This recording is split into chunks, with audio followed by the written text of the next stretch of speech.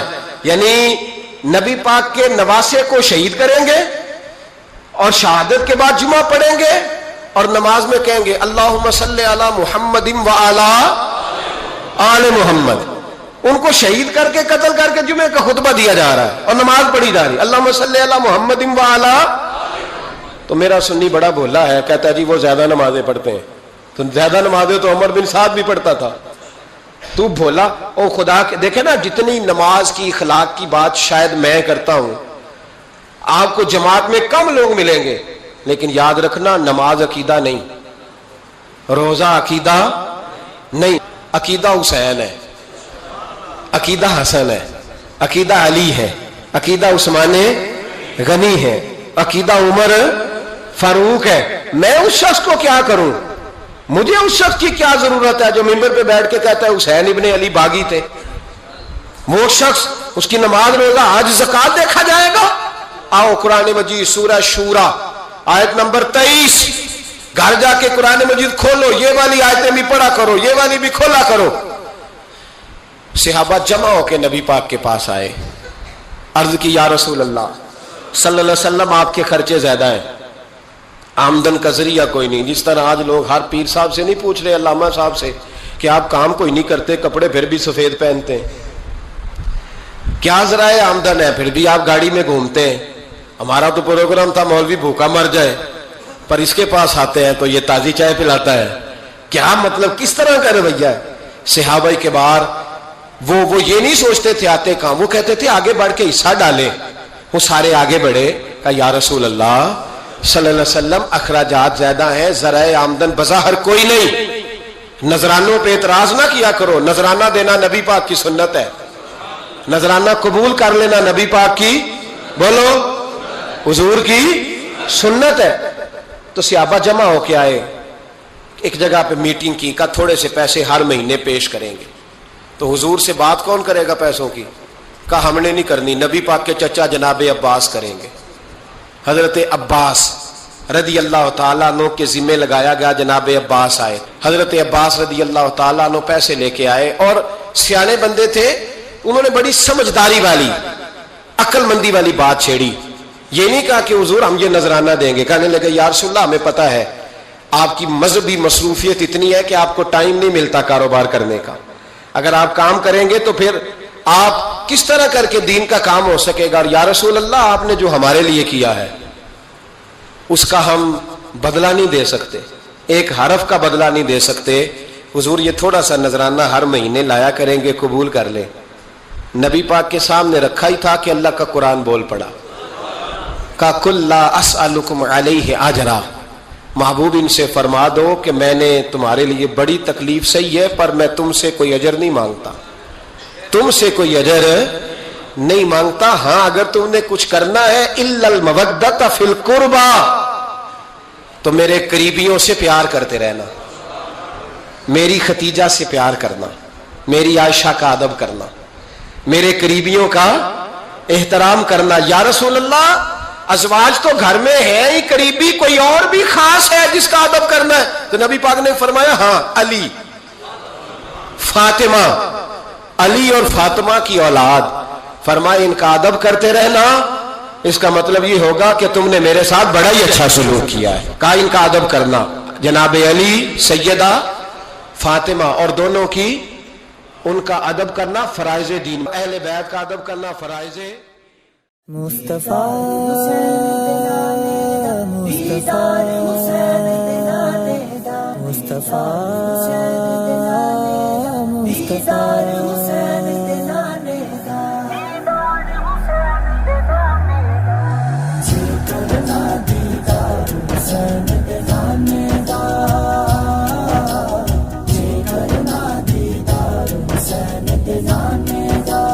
ہو جائے عاشق یار حسین دے نانے دا.